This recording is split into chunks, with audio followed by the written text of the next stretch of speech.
Este programa se produce gracias al apoyo de Hospital para Perros y Gatos del Dr. Ackerman, con especialidad en cardiología. Su Facebook es Hospital para Perros y Gatos. Su teléfono 52-664-683-7932. Taquería y restaurante Hipódromo. Con más de 50 años sirviendo los mejores tacos y platillos en la zona de Tijuana-San Diego. Están en Avenida Hipódromo 14.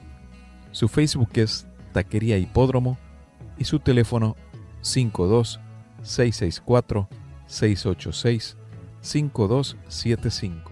Agradecemos el apoyo de Do It Business Center, con soluciones a la medida para hacer crecer tu negocio en el corazón de Zona Río Tijuana.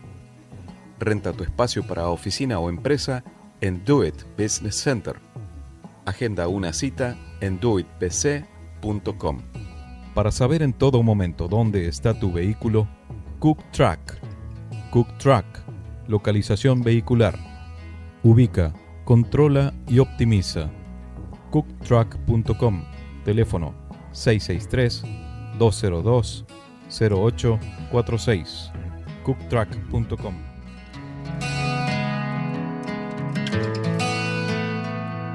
Quisiera ser más bueno, pero a veces no me escucho tener lo que merezco. Ni poco ni mucho. Quisiera regalarte la sonrisa que me falta, aunque hable tanto y tenga poca Sistema. palabra. Su origen proviene del latín sistema y del griego sistema, ambas con Y, que significa conjunto, derivado de sinistanai, que significa reunir, componer, constituir, de la raíz indoeuropea de estar. ¿Podemos decir entonces que en un sistema nos reunimos con el fin de constituir y componer algo? ¿Alguna situación? Un sistema puede ser un objeto complejo cuyas partes o componentes se relacionan con al menos algunos de los demás componentes. Esto desde el punto de vista de un sistema mecánico. En cuanto a las ciencias sociales, se utiliza el concepto de sistema social para cualquiera de sus disciplinas integrantes, como la economía, sociología, política, antropología, etc. Y luego tenemos un sistema donde reunimos nuestra raíz, nuestro origen y principales afectos. Estoy hablando de los sistemas familiares. Si en este análisis de estos conceptos parece tan claro que todos somos partes de un todo, por un mundo, por una humanidad mejor, ¿en qué momento llegó la confusión en estos tiempos? Me refiero a mujeres y hombres, matriarcado y patriarcado. Palabras que al nombrarlas da la sensación de que es un fierro caliente que tenemos en la mano, que quema, y que hablar de estos conceptos, dependiendo del lugar, pudiera terminar en alguna discusión. Algo así, como hablar de Boca River, Talleres Belgrano, América Chivas en México, y tantos clásicos. Lo importante en todo esto es que reconozcamos nuestro pasado, de dónde venimos, quién tiene la posición importante en la historia nuestra y sanar lo que sea necesario para la evolución individual y social. Días atrás hablaba con Elisa Caijeiro, una escritora mexicana a quien admiro mucho, sigo y le mando un fuerte abrazo hasta España, donde está presentando su libro Una patria con madre. Justamente en este libro, Elisa se encarga de reivindicar el papel de Malintzin. Malintzin es la madre de México. Una madre que no se habló durante mucho tiempo. Es más, que tiene un concepto errado de lo que significa Malintzin, la Malinche. Y te voy a decir el día más importante de mi punto de vista, en donde se reúne un hombre y una mujer para cambiar la historia del mundo hispano en este caso. Esto sucedió fuera del territorio maya y está en la página 69 del libro Una patria con madre. Dice así: Hernán Cortés partió de Potolchán. Las canoas con velas enormes se alejaron de la costa. La vida en el barco fluyó, las mujeres echaban tortillas y hacían lo que se les pedía. También hablaban entre ellas, y Marina conversó con Jerónimo Aguilar, el único español que hablaba maya yucateco. Había sido esclavo de los mayas durante 8 años. Entendía Malintzin. Malintzin es Marina, te cuento. Y a las demás mujeres. Trató de explicarles lo que estaba sucediendo y de dónde venían. pero el mundo que les describía no podía ser concebido por las indias. No se visualiza lo que no se conoce, pero Aguilar lo intentó. Le habló también que había naufragado en las costas del sureste años atrás y que fue tomado prisionero por los mayas, y su fe cristiana y su esperanza de ser rescatado lo mantuvieron con vida. Cortés pagó su liberación, sabía lo valiosa que sería su traducción. Cuando estaban en las costas, los aztecas se enteraron de que estaba Cortés ahí y llegaron rápido para hacer contacto con ellos. No buscaron a nadie más que no fuera el líder. Se dirigieron hacia la embarcación más grande, preguntaron por el jefe o el señor. No conocían de mandos, entonces no buscaban al capitán. Comenzaron los saludos y sus mensajes. Cortés llamó a Jerónimo Aguilar. Quería entenderles. El traductor temeroso enmudeció. No comprendía esa lengua, le era totalmente ajena. La desesperación de Cortés comenzaba a notarse, la tensión se sentía en todos. El aire parecía cortarse con una cuchara. Malincín dio un paso al frente. Tradujo para Aguilar. Nadie le pidió ayuda. No lo hizo por los españoles ni por los mexicas. Lo hizo porque entendía la lengua, el problema de Aguilar y la situación. Del náhuatl tradujo al maya y Jerónimo lo tradujo al castellano para Hernán Cortés. El capitán miró a la esclava, comprendió enseguida su valor. Entre los mensajeros y españoles se intercambiaron regalos. Cortés habló de su Dios y de su rey, y los mexicas de los suyos y su poder. Eso sucede cuando un hombre y una mujer tienen empatía y trabajan por un bien común. Esta es la historia de la Malinche, la madre de México. No te pierdas el programa de hoy. Estoy con el doctor Carlos Correa. Carlos es psicólogo, tiene un doctorado en teología y es especialista en psicología masculina, además de autor de 2 libros. Uno de esos es Dios también usa a los débiles y el otro Hombres escurridizos. Hola, ¿cómo estás? Buenos días, buenas tardes o buenas noches, dependiendo del lugar al que me escuches. Mi nombre es Gustavo Torres y estoy transmitiendo desde la ciudad de Tijuana, en la frontera norte de América Latina, para todo lo que es el condado de San Diego, en el sur de los Estados Unidos, y el noroeste de México, Tijuana, Rosarito, Tecate y un poquito más allá. También en Buenos Aires para mis amigos de FM Signos 92.5 en la zona norte metropolitana de esta gran ciudad, y en la provincia de La Pampa por FM La Voz 96.5 entre Enel y General Pico. Mis redes sociales me podés encontrar como Gustavo Torres Historias en Facebook, también en Instagram como Gustavo la letra D Torres, y en todas las plataformas de podcast, especialmente en Spotify como Gustavo Torres Historias, donde vas a tener todos los programas que hemos realizado.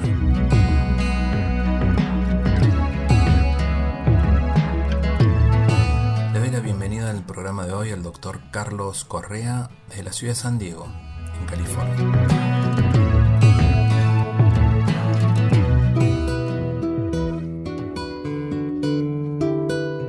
Buenas tardes, Gustavo, muy bien, ¿y tú cómo estás?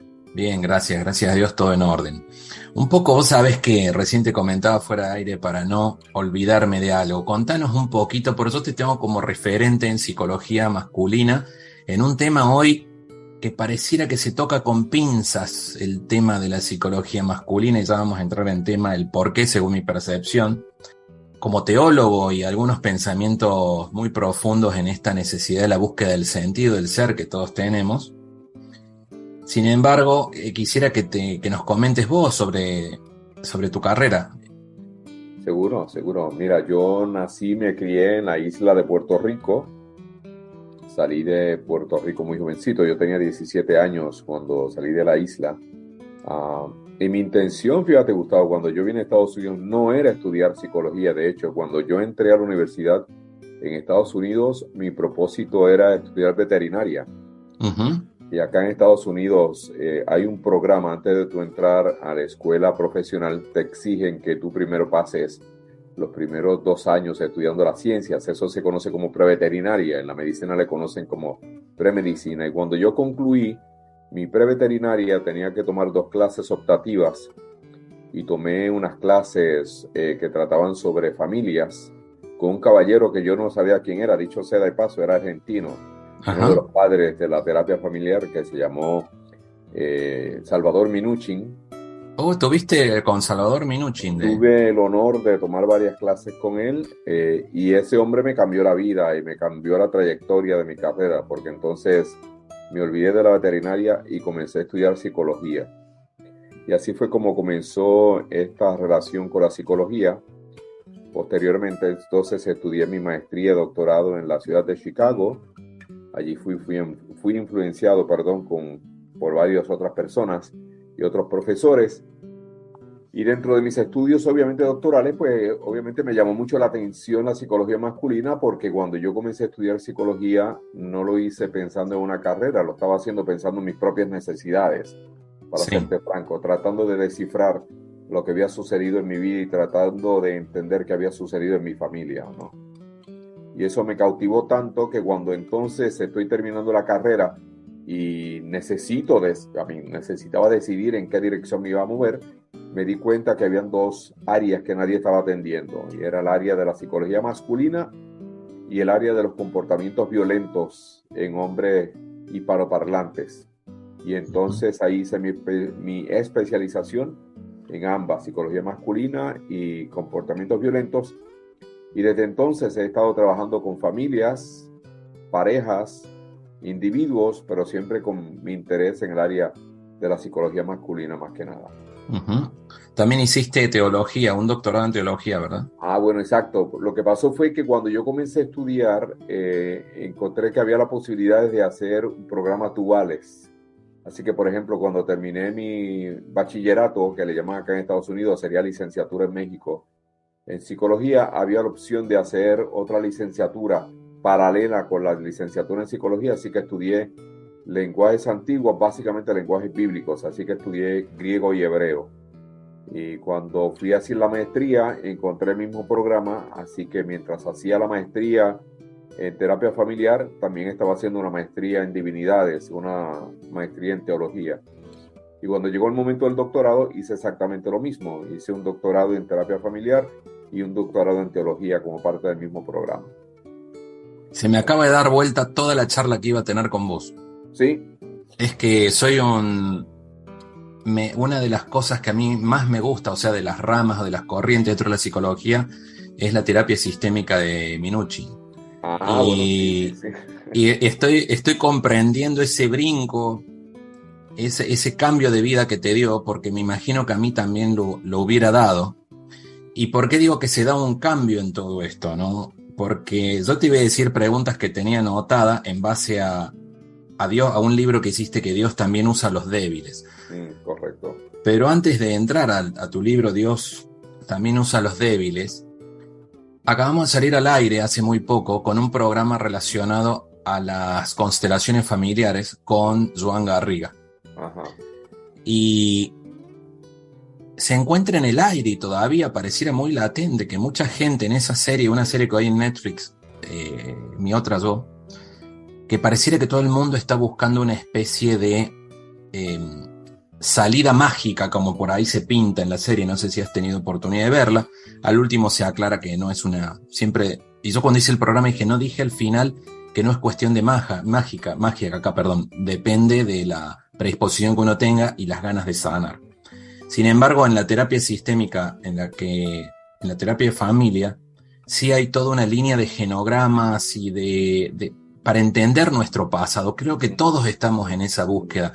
Y no únicamente de una cuestión de la parte de una constelación, sino de una herencia genética, de lealtad, de fidelidad. Seguro. ¿Qué nos podés decir de eso referente a nuestros ancestros? Wow. Pues mira, primero que nada, otra vez, para honrar a Salvador Minuchin. Salvador Minuchin a mí me ayudó muchísimo a entender la composición de mi familia, porque Minuchin veía a la familia desde el punto de vista estructural, ¿no? Hay una estructura, decía él, y que cada miembro del sistema corresponde a una función específica dentro de esa estructura. Y que no hay tal cosa como accidentes cuando estamos hablando de los sistemas familiares. que cada persona tiene su rol, ¿no? Dentro de su sistema familiar y que ese rol no es accidental. El sistema lo demanda. Así que cada vez que llega un niño, obviamente el sistema cambia, ¿no? Porque Salvador Minuchin solía decir que las familias saludables se distinguen por ser semipermeables. O sea, con eso él quería decir que las familias saludables aceptan información nueva y rechazan información vieja que ya no es útil. Así que hay continuamente un intercambio, ¿no? Con todo lo que está sucediendo fuera del sistema. Las familias disfuncionales, como se le conoce en el ambiente de la terapia familiar, obviamente sus fronteras son herméticas, son rígidas y no permiten que información nueva llegue al sistema a informar las dinámicas relacionales. Y obviamente perpetúan los asuntos tradicionales. Así que es muy interesante verlo desde ese punto de vista, pero como tú bien dices, Gustavo, en la familia lo más importante son las dinámicas que suceden entre los miembros de la familia. Muchas personas solamente se ponen a ver quién fue mi abuelo, quién fue mi abuela. Bueno, lo que tenemos que ver en los sistemas familiares es precisamente esa información multigeneracional que nos informan a nosotros y que mi historia no comenzó conmigo, mi historia no comenzó con mis padres, mi historia comenzó mucho antes de mis padres. Y que por lo tanto yo siempre les solía enseñar a mis estudiantes, y sigo perpetuando mis presentaciones, que la niñez dura toda la vida, porque a la medida que nosotros vamos avanzando todavía tenemos que seguir mantener el diálogo con todos los abastecimientos de experiencias y emociones que nosotros comenzamos entonces a acumular como resultado de la relación con nuestros padres, de quienes nosotros no podíamos desprendernos. Yo no tenía la posibilidad de ir a mis 4, 5, 6 años y decirle a mis padres, ¿saben qué? Esta familia parece que no es muy funcional, que digamos, mejor me muevo con los Rodríguez, que son más llevaderos y nos vemos en 18 años. El niño nace con este sentido de dependencia, primero natural, porque el niño, tú y yo fuimos parte de una relación simbiótica con nuestra madre, y después de nuestros nacimientos, aparte de nosotros capturar y comenzar a disfrutar de nuestra autonomía respiratoria, que éramos capaces de mantener nuestra propia existencia, seguíamos dependiendo física y emocionalmente hablando de nuestros padres. Sí. Quienes fueron quienes nos informaron, quienes nos enseñaron cómo tú y yo interactuábamos con nuestro contexto, con nuestro entorno. Y mucho de lo que yo soy hoy es básicamente un eco de lo que mis padres me enseñaron cuando yo era niño. Así que es mi responsabilidad entonces tratar de entender cómo las historias, las dinámicas relacionales en generaciones antes de la mía informan quién yo soy hoy y cómo yo me relaciono hoy con las personas que tengo a mi lado. Por lo tanto, entonces, la terapia familiar, entiendo yo, es un proyecto de vida. No es solamente entender en mi aquí y mi ahora, sino yo entender cómo las ramificaciones de lo que fueron antes de mí informan quién yo soy hoy y van a seguir informando si yo no hago las gestiones necesarias, ¿no? Y comenzar a modificar lo que sea necesario modificar. También van a seguir informando las generaciones futuras que vengan a través de mí. Creo que el mayor desafío está en transformar las lealtades, que por ahí se mantienen y se pasan de generación en generación, no para transformar el nuevo sistema. Seguro. Es como yo le digo a la gente, es un asunto, no es de criticar, no es de rechazar, es tratar de entender qué fue lo que sucedió en el sistema que me tocó a mí nacer. Cómo lo que sucedió dentro de ese sistema sigue afectando quién yo soy hoy. Y que básicamente nosotros somos rehenes si no comenzamos a tratarlo de esa historia, porque yo me imagino que a ti te estará pasando lo mismo. A la medida que yo voy entrando en años, yo me doy cuenta que hay muchísimos ecos, por ejemplo, de quien mi padre era. Me parezco mucho más físicamente a él. En ocasiones me doy cuenta que hay comportamientos que son idénticos a los de él, que tengo muchas cosas parecidas a mi madre, con quien yo tenía muchísimas dificultades por su carácter, por su manera de hablar, por su religiosidad. Mas, sin embargo, lo que yo rechazaba, de momento me doy cuenta que están presentes en quien yo soy hoy, a pesar de que yo me he pasado la vida entera tratando de ser diferente a aquellos que fueron mis padres. Y otra vez, no es por rechazo, es simplemente tratar de entender qué fue lo que sucedió en el sistema.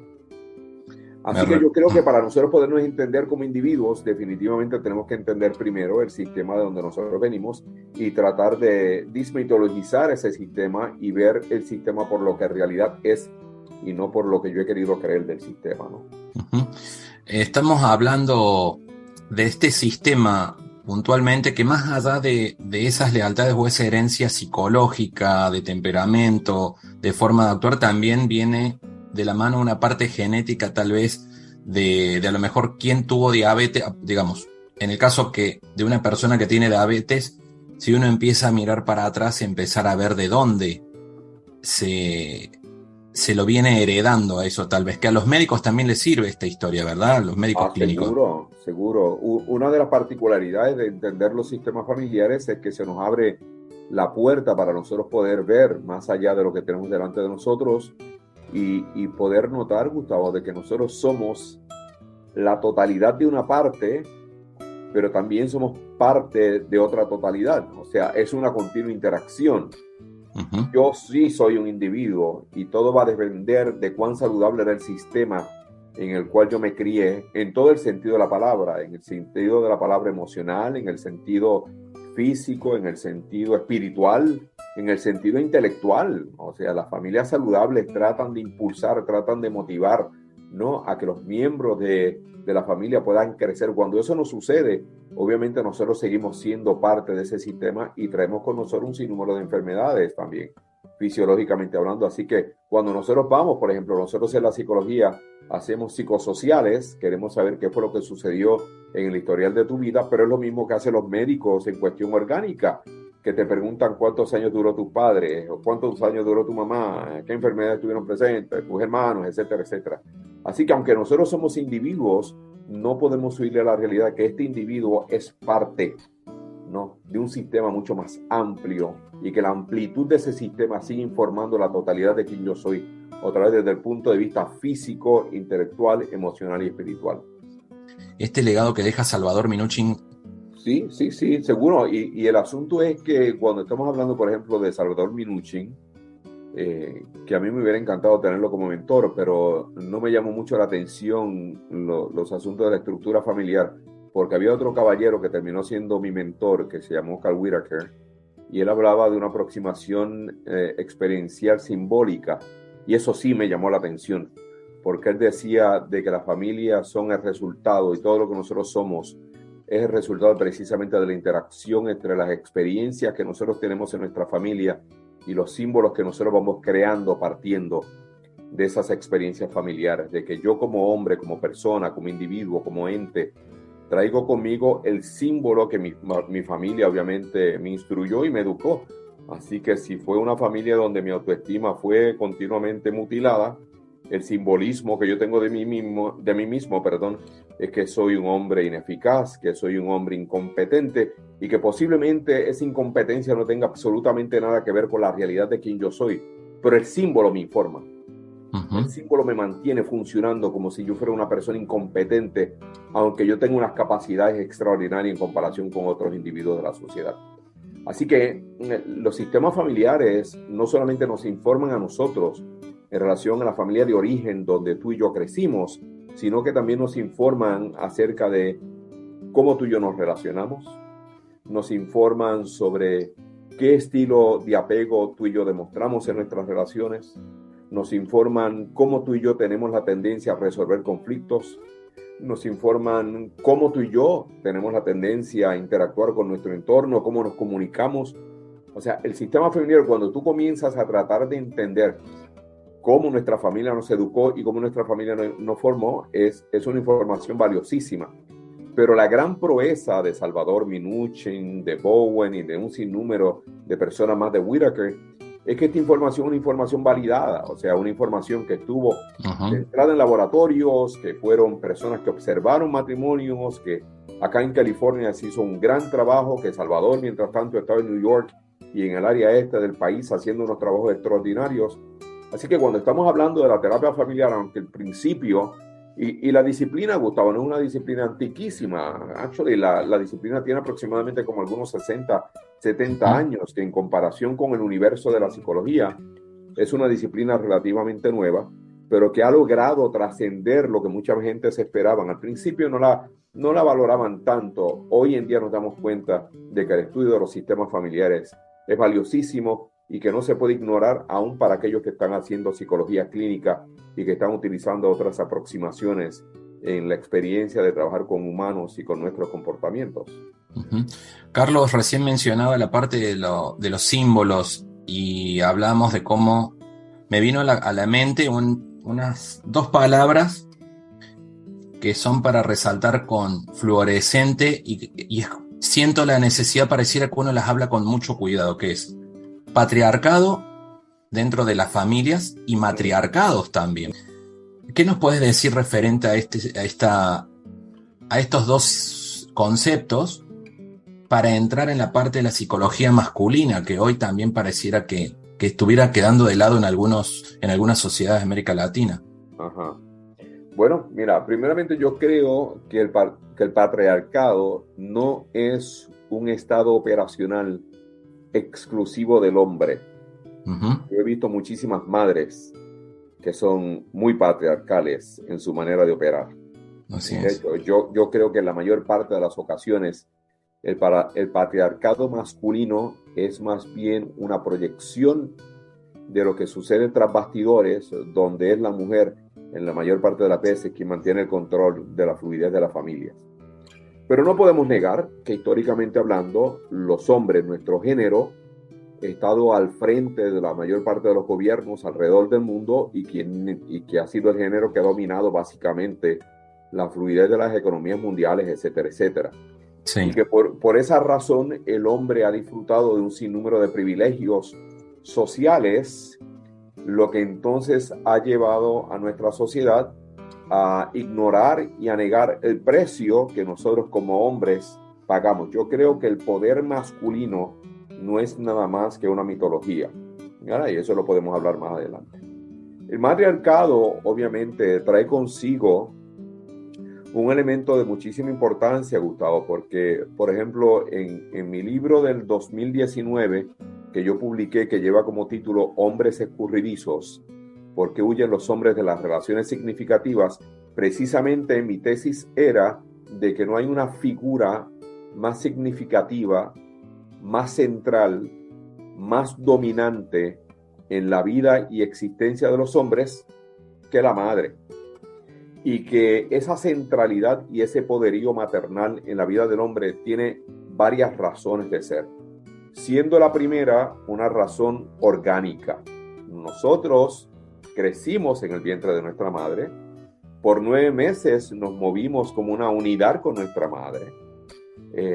Pablo Polichuk en la Universidad de Massachusetts ha hecho muchísimas investigaciones y se ha determinado que los niños antes de nacer ya tienen su cerebrito ya reconocido los decibeles de la voz de su madre y que vienen con una predisposición a un cierto tipo de relación fusionada con la madre, porque obviamente están fusionados, ¿no? Madre y el hijo y el feto han sido una sola unidad. Cuando el niño nace, el niño sigue dependiendo de su madre. Depende obviamente de los adultos, pero más de su madre, porque su madre es la que tiene la leche en sus pechos, que garantiza la nutrición y sobrevivencia, ¿no? Y madre naturaleza en eso es una experta, ¿no? Así que se supone, Gustavo, se suponía que, y se supone, se sigue suponiendo, que entonces la madre y el padre ambos cooperen para llevar al niño de este estado de relación codependiente a un estado de un tipo de relacionamiento que es interdependiente, donde la importancia de mamá se supone vaya disminuyendo con el pasar del tiempo, la importancia de papá vaya aumentando con el pasar del tiempo, y de esa manera tanto el patriarcado como el matriarcado se supone que se vaya diluyendo, porque entonces ese tipo de proceso permite que el individuo nazca y que el individuo entonces crezca y se proyecte precisamente como lo que es, como un individuo que ha sido el beneficiario de los cuidados simbióticos iniciales de madre, de los cuidados obviamente emocionales también de papá, y que estos dos individuos entonces cooperan en crear a este gran individuo. Ahora, cuando tú miras sociedades colectivistas como la nuestra en América Latina, donde nosotros vemos que nosotros trascendemos un poquito esta naturaleza gregaria de nosotros los seres humanos, y donde nos convertimos entonces en unidades demasiado colectivas, entonces comenzamos a ver esta simbiosis y comenzamos a ver esta fusión, especialmente en un mundo donde se nos ha dicho que los padres y los hombres debiéramos de estar dedicados a proveer las necesidades de la familia, y las mujeres deben de estar dedicadas a proveer las necesidades emocionales de la familia.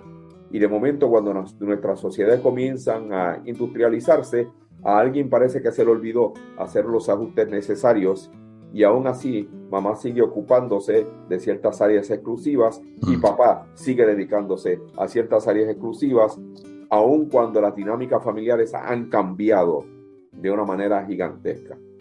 Bueno, pues ahora ya no tenemos el fenómeno que se hablaba antes de mama's boy, o como se le dice en español, de hombres con mamitis. Ahora tenemos hombres que sí, que se nos permite crecer como individuos, pero estamos creciendo como individuos en una relación fusionada con una figura femenina, que es la que informa nuestra masculinidad, especialmente cuando papá no está en casa, ¿verdad? Porque ahora, como papá no está en casa y mamá también trabaja, como no hay tanta interacción, entonces los niños se convierten en este tipo de símbolo, en este tipo de amuleto, donde en ocasiones mamá lo que termina estableciendo es una relación emocionalmente cercana, fusionada con el hijo, y el hijo entonces se convierte en su marido emocional porque papá ya no tiene entrada, ¿no? Antes nuestros padres, ya para terminar en esta larga explicación, Gustavo, antes era mucho más fácil hacer la transición de mamá hacia los padres porque papá estaba en el campo trabajando, o papá era zapatero, sí, o papá era carpintero, y el niño venía, aprendía y veía a papá haciendo magias. Pero ahora papá está en otro sitio que el niño no lo ve por 8 horas, y mamá está en otro sitio que el niño tampoco lo ve, y cuando regresan estos dos adultos, mamá como que está mucho más disponible emocionalmente hablando para el niño que papá.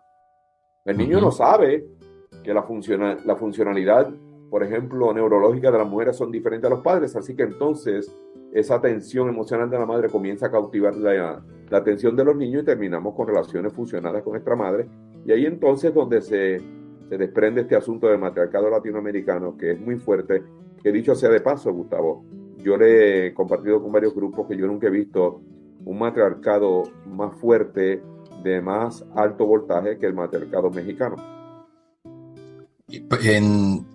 Hablamos en sistemas de familias en general. Sí, en general. Yo para el libro de Hombres Escurridizos, yo tuve la oportunidad de estar en varios países de América Latina, ¿no? Tuve el placer de estar en tu bello país, en la hermosa ciudad de Buenos Aires, a través de mis buenas amistades, entrevistar madres y entrevistar hombres, etcétera, etcétera. Y comenzaba a ver las negociaciones. Y es un tipo de naturalidad maternal muy latinoamericano, ¿no? Donde todas las madres tienen la tendencia a ser sobreprotectoras, donde tienen mucho recelo de la familia. Pero cuando llegué a la cultura mexicana, hermano, el desprendimiento emocional del hombre mexicano de su madre es bien, bien, bien difícil. ¿Y a qué se atribuye eso? Bueno, tenemos hombres que no sabemos cómo relacionarnos, y yo creo que aunque tú lo codificas de otra manera, lo contextualizas de otra manera, yo sí creo que hay un sinnúmero de padres que están ausentes. Hay padres que están ausentes físicamente, hay padres que están ausentes emocionalmente. Así es. Y cuando papá está emocionalmente, muy especialmente en su relación matrimonial, la madre, obviamente, sin malas intenciones, obviamente enfoca su atención en sus hijos. Es que ahí hago un paréntesis, en los divorcios, sin ir más lejos. Se divorcia un matrimonio y la mamá adopta como marido a su hijo varón. Seguro, eso se llama el matrimonio emocional. Tienes toda la razón. Yo le llamo el marido emocional de mamá. Mira, en una ocasión yo haciendo una presentación en la Universidad de Guanajuato, utilicé el término de incesto emocional, y la gente escuchó solamente la palabra incesto y no escuchó lo emocional, y por poco me linchan, mano. Claro. Y tuve obviamente que clarificar, no estamos hablando de que nuestras madres están dedicadas a tener incestos físicos con sus hijos, pero hay muchísimo incesto emocional. Cuando una madre sobrecarga el sistema emocional de un niño que no está emocional, física, neurológicamente preparado para lidiar con los problemas relacionales de los adultos, lo que hacemos obviamente es sobrecargar el sistema de un niño que no está entendiendo lo que está haciendo, que simplemente actúa como se supone actúe, porque el niño lo que quiere es garantizar su sobrevivencia, obviamente, ¿no? Y si por ahí le da la comida y le da el cariño, pues obviamente el niño va a tener la tendencia a gravitar hacia mamá. Los divorcios han creado muchísimos problemas, obviamente. La industrialización ha creado muchísimos problemas. La manera como nosotros los hombres somos, nuestra socialización ha creado muchísimos problemas. Y Ey, perdón, y hay un cambio generacional, porque incluso lo que acentúa ese cambio emocional, digamos, de marido a hijo, es por ahí en la parte de la gente mayor, viene con el concepto de que ahora, como no está tu papá, te vas a hacer cargo de tu mamá. Sos el hombre de la casa. Exactamente. Son más piedras en la mochila del niño. Exactamente. Para una persona, para un ser humano que no tiene ni el equipo ni las herramientas emocionales para hacerse cargo del rol y de la labor que le están encomendando. Muy especialmente si el niño es mayor de 7 años, ¿verdad? Porque un niño menor de 6 años, tú le dices eso, y como el niño está en un estado obviamente prelógico, el niño no entiende lo que está sucediendo, pero cuando tú comienzas a encargarle el hogar y la familia y decirle de ahora en adelante usted es el hombrecito de la casa, y se lo dices a un niño de 7 años en adelante, el niño vive en un estado de conciencia poslógico, o sea, el niño entiende cuál es el concepto que tú le estás entregando y también entiende la responsabilidad de lo que tú le estás pidiendo sin entender que él no tiene ni las capacidades ni las herramientas emocionales necesarias para poder cumplir con éxito lo que un adulto le está encomendando. Pues imagínate, el niño entonces se convierte en el marido emocional de su mamá, crece con ese tipo de arreglo, llega a la adultez y comienza a fijarse en las niñas, si en este caso el niño es heterosexual, y comienza a tratar de reemplazar, ¿no?, a esta persona, esta primera relación, que de acuerdo a Freud, la primera relación significativa que nosotros tenemos, mas sin embargo, el contexto no le permite que él salga de esa relación con su madre, porque obviamente un buen hijo nunca abandona a su madre. Sí. Tampoco puede exhibir características maternales, porque en nuestro mundo masculino esas características femeninas son rechazadas de manera inmediata. De momento quiere tener una mujer que no se está dando cuenta que el único menú que tiene para seleccionar lo que él quiere son las características maternales, sin darse cuenta que no hay mujer que pueda ocupar el trono que ocupa su mamá. Y de momento también llega a las urgencias sexuales y se da cuenta que hay mujeres hacia las cuales él gravita. No se da cuenta que muchas de las razones por las cuales él gravita hacia esas mujeres son los asuntos inconclusos con su madre, pero esa mujer que tiene todas estas características inconscientes con mamá, le provee algo que mamá nunca le pudo proveer, que es la experiencia sexual. Y como tú estabas diciendo hace un rato, entonces el hombre llega a un estado de lealtades divididas. ¿A quién se supone que yo le sea fiel? Uh-huh. Le soy fiel a papá, que no está emocional o físicamente presente, y quiero porque necesito esa relación masculina con el hombre que me engendró. Le soy fiel a mamá, que es la que me ha dicho desde que yo tengo 7 años que ella ha sido madre y padre para mí, y todo el mundo me lo ha dicho y me lo ha confirmado, de que esa mujer ha sido madre y padre para mí, y en América Latina obviamente tenemos que serle fiel a nuestra madre. O le soy fiel a esta mujer, que tiene las características que mi madre tiene, la cuestión de su feminidad, la dulzura, el amor, pero que también me da sexo.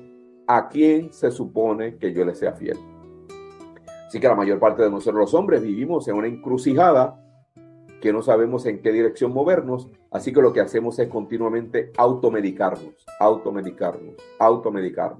Exceso de trabajo, exceso de dinero, exceso de mujeres, exceso de necesidades, etcétera, etcétera. Así que cuando nosotros somos y llegamos a ser cautivos de este tipo de concepto, entiendo yo, cruel que se tiene sobre nosotros los hombres, entonces nosotros los hombres no estamos disfrutando tanto de ese supuesto privilegio masculino que a mí me han dicho desde que yo soy pequeño que yo lo tengo. Uh-huh. Y ahí empiezan las etiquetas, digamos, las creencias limitantes, no sé si serían con las que vamos creciendo con todo esto que decís, y llegamos a un punto crucial en la charla, que es la parte de la psicología masculina, que es tu especialidad. Yo te identifico con eso aquí en San Diego, ¿no? Esta semana hablábamos con una persona que están haciendo un análisis para una tesis relacionada con la violencia hacia los hombres. Uh-huh. Entonces hablamos que el hombre por ahí le da vergüenza decir la violencia a la que está expuesto, que a lo mejor porque existen hombres que la mujer le pega y no puede decir nada, o le da vergüenza hacerlo, o se le ríen si pone una denuncia, algo por el estilo, que es algo que está en la sociedad. Y sin ir más lejos, bueno, acabamos de tener el caso tan mediático de Johnny Depp. Right. Entonces, ¿cómo el hombre puede ¿O qué casos hay? No sé cómo redondearte la pregunta, Carlos. Digamos, hoy, en una situación como esta, que es visible, ¿te llega gente, hombres que tienen una situación como esa, te dicen cómo actuar? ¿O dónde está la autoestima de esa persona? Bueno, lo primero que yo noto en los hombres que yo atiendo, ahora mismo yo solamente me dedico exclusivamente a ver hombres, lo primero que tú notas es esta confusión que la mayor parte de los hombres traen consigo y que la mayor parte de los casos son confusiones inconscientes, ¿verdad? Porque otra vez nosotros los hombres, cuando tenemos un problema, nosotros procesamos el problema de una manera muy diferente a como la mujer lo hace. Cuando un hombre se encuentra ante una dificultad específica, lo primero que nosotros tenemos la tendencia a preguntarnos inconscientemente qué es lo que está sucediendo, ¿verdad? Porque obviamente nuestros ancestros no podían ponerse a hacer mucho análisis emocional cuando tenían una bestia que podía quitarle la vida. Déjame ver qué es lo que está sucediendo para entonces yo decidir si yo voy a pelear o si yo voy a huir. Obviamente que eso es lo que se supone que es el estrés por nosotros. Pero una vez el hombre se pregunta qué es lo que está sucediendo, el próximo paso en la secuencia de solución del problema es cómo lo soluciono. Obvio, comenzamos a hacer estrategias. Y lo último que nosotros hacemos es tratar de identificar qué es lo que nosotros estamos sintiendo. Otra vez, yo siempre he dicho, mira, como tú bien estabas diciendo, nuestros ancestros nos entregan esta información a nosotros porque otra vez, si nosotros vemos los hombres prehistóricos, si estos seres se hubieran puesto primero a calcular qué era lo que estaban sintiendo, la especie no hubiera sobrevivido, hermano. Sí. O sea, tenía que actuar de manera inmediata y después que sobrevivían, si era cuando llegaban a las cavernas y las exigencias de su contexto le permitían, posiblemente se conectaban con lo que estaban sintiendo. Nosotros los hombres modernos vivimos exactamente en la misma ecuación. ¿Qué está pasando? ¿Cómo lo soluciono? ¿Qué yo estoy sintiendo? Ahora bien, Gustavo, el problema con nuestra sociedad es que obviamente nuestra sociedad amplifica de una manera casi caricaturesca los problemas que nosotros los hombres enfrentamos hoy. La mayor parte de los problemas que enfrentan los hombres por ahí se dicen que somos mujeriegos, que somos viciosos. No, siempre lo tipifican de una manera muy cruel, entiendo yo. ¿Cómo lo soluciono? La mayor parte de los hombres y la sociedad entiende, bueno, el que tiene padrino obviamente se bautiza, así que mucha gente creen que todos nosotros lo solucionamos con dinero, con tratando de influenciar, con salir corriendo, con tirar la puerta, con botando en el carro e irnos. Y muy poca gente le presta atención qué es lo que nosotros estamos sintiendo. Y no nos damos cuenta que, por ejemplo, por lo menos en Estados Unidos, las estadísticas dicen que hay más hombres que mueren de cáncer prostático que mujeres que mueren de cáncer del seno. No es que uno sea peor que el otro, pero es una realidad, obviamente, que marcha paralela. Mas, sin embargo, tú ves las grandes campañas en relación al cáncer del seno y tú escuchas muy, muy, muy poco sobre el cáncer prostático. Y uno comienza a ver este tipo de situaciones y uno se da cuenta que la posición del hombre en el campo social ha sido diluida y ha sido entregada a ser lo que nosotros seguimos siendo, proveedores, sin que nadie nos provea a nosotros con el espacio necesario para que nosotros podamos, obviamente, sanar nuestras propias deficiencias, nuestros propios asuntos inconclusos. Lo que resulta es que cuando un hombre se atreve, se toma el riesgo de llegar a hablar conmigo, en la mayor parte de los casos lo que traen son confusiones. Estoy aquí porque me dijeron que viniera, en realidad no sé por qué estoy aquí, pero quiero cumplir. Pero al mismo tiempo tú ves que este hombre está destrozado, que tiene un montón de asuntos inconclusos, que hay un montón de gente que lo están explotando, que hay un montón de personas que lo están manipulando, que hay un montón de personas que se están aprovechando de sus recursos, de su bondad, de su nobleza. Pero como el hombre tiene un poquito de carácter y porque tiene un genio un poco pesado, como dicen en el Caribe, entonces lo condenan y lo definen por esos momentos iracundos que él tiene, y por eso es que entonces ellos llegan al consultorio, porque su pareja le dijo, o buscas ayuda o la relación termina.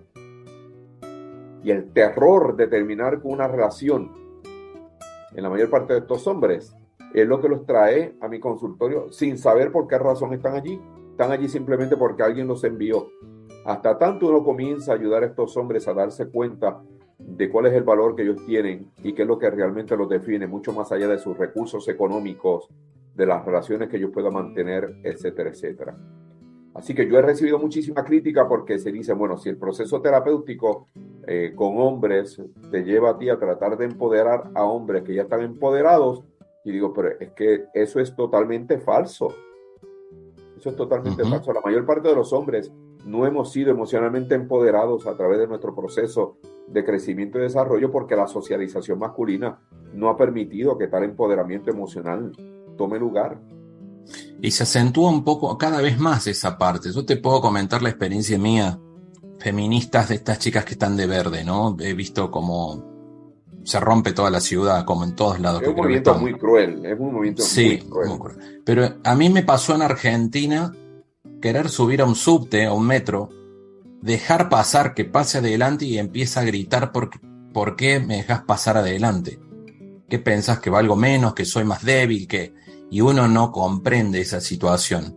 Y sí me ha tocado tener que llegar a una mesa de juntas de negocios y que en la previa, como llego de otro país, porque hace mucho no estoy en Argentina, que me anticipen, no podemos hablar de fútbol, de religión, no de la parte de sexualidad ni nada por el estilo, sino el hecho de a lo mejor lo que antes podía ser un cumplido, decirle qué lindos ojos que tenés a alguien, ahora no lo podés decir porque puede llegarse a tomar muy mal. Y a veces uno lo hace de corazón, o a lo mejor como esta cuestión que te digo, por respeto, dejar pasar a alguien o cederle el asiento a alguien en un transporte público.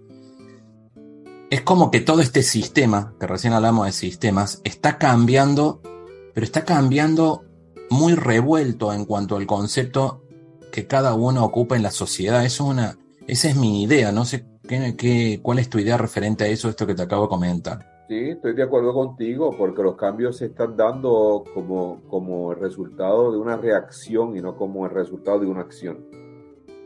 Yo entiendo, Gustavo, y yo acepto que la historia establece otra vez que la mayor parte de las personas que han estado frente a gobiernos, economías, etcétera, mundiales han sido hombres.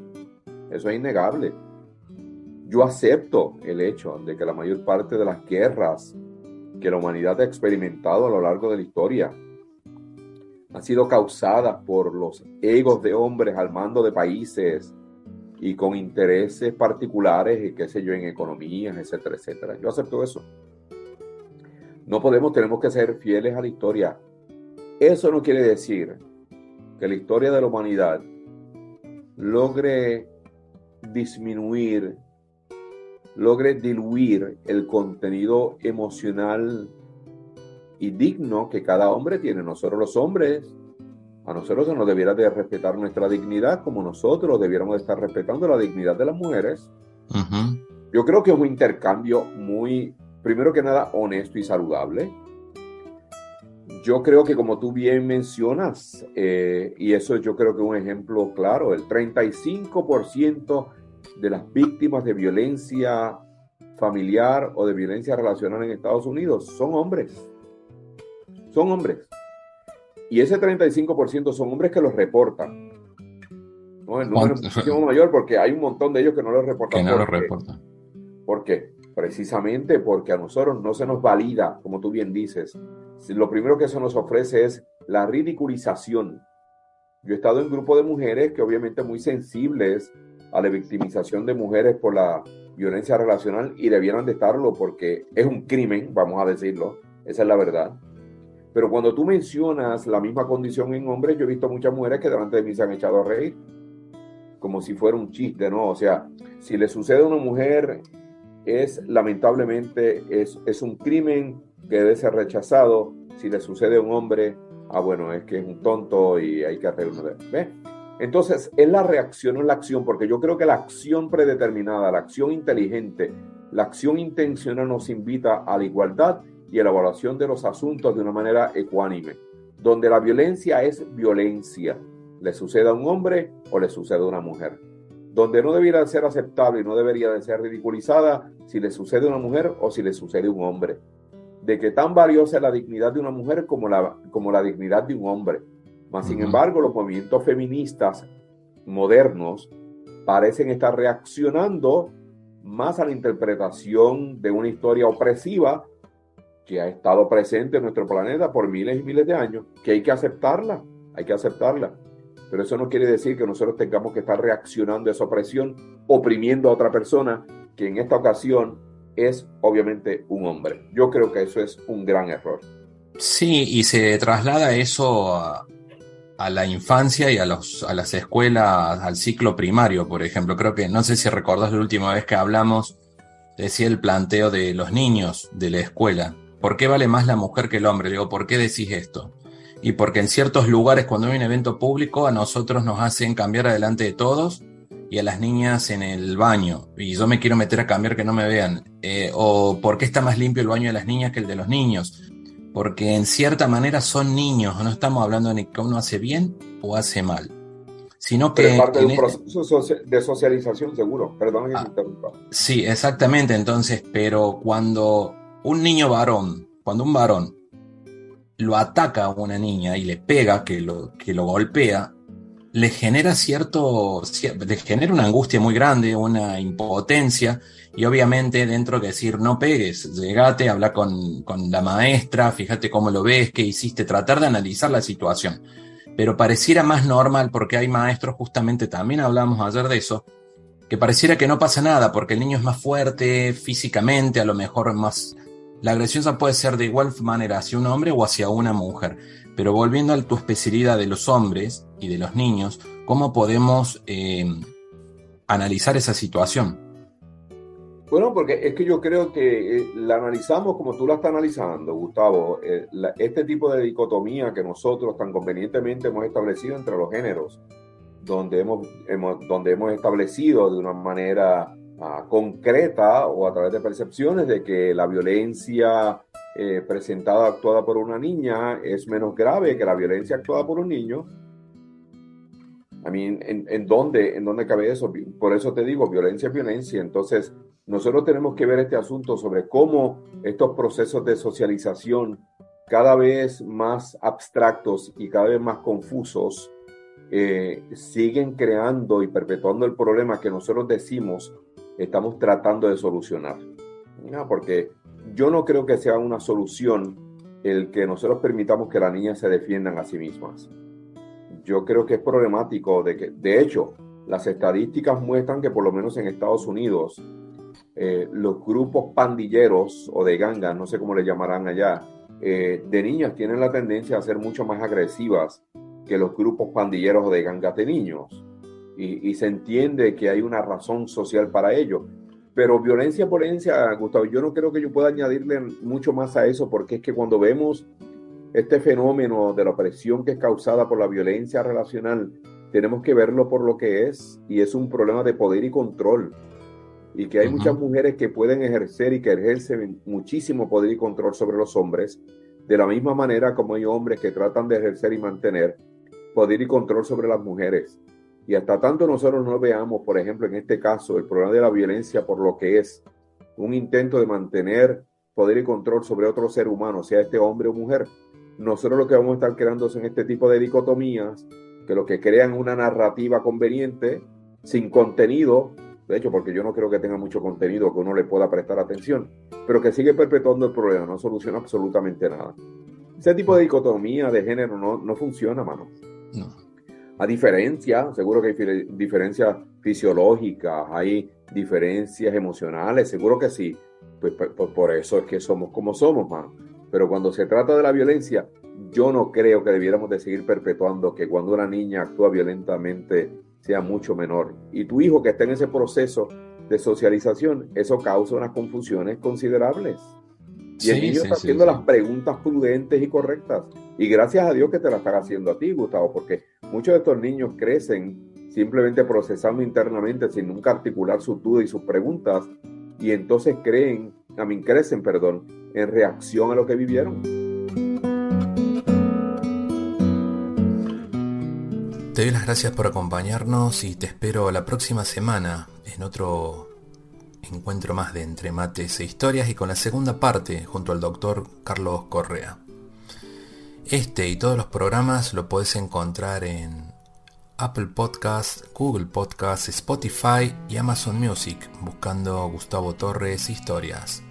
Mi Instagram, Gustavo, la letra D, Torres. Te mando un abrazo. Chau, chau. Quisiera ser más bueno, pero a veces no me escucho tener lo que merezco, ni poco ni mucho. Quisiera regalarte la sonrisa que me falta, aunque hable tanto y tenga poca palabra. Me dijes aplicado y me aprendí toda la teoría. Quisiera no fallarte, te lo juro por mi vida. Menuda tontería, mi vida que no es mía. La vida es solo un préstamo que dura un par de días. Me dije si me caigo, me sacudo y me levanto, pero hay días, créeme, que cuesta contener el llanto. Quisiera ser tu hombro, tu escudo, tu alegría, y no ser el empuje de la lanza que te pincha. Y aunque a veces no conozca el que era antes, intento no olvidar lo importante. Ya sabes que aunque quiera nunca te devolvería aquello que me diste cuanto más falta me hacía. Y entregarte el corazón, que siempre lo lleves cerca. Si algún día me perdí, no dudes que estoy de vuelta. Y entregarte el corazón, dar todo lo que tenga. Bailaremos sin temor cuando llegue la tormenta. Quisiera ser la nota más alta que llegas cuando cantas matando el lamento, lamer tus heridas y secar tu tormento para que al final te rías y no solo hacia adentro. Quisiera ser la letra que sigues al pie, la misma en la que te sujetas cuando vas a caer. Quisiera ser lo que te vendo, los consejos que nunca mantengo ni tengo pero que querría tener. Quisiera querer como quiero que me quieran, ni poco ni bastante, aunque me basta con que a mí me quieran bien. Que de tanto hacerlo me deshagan, rehagan y me hagan un lugar al que al final quiera volver.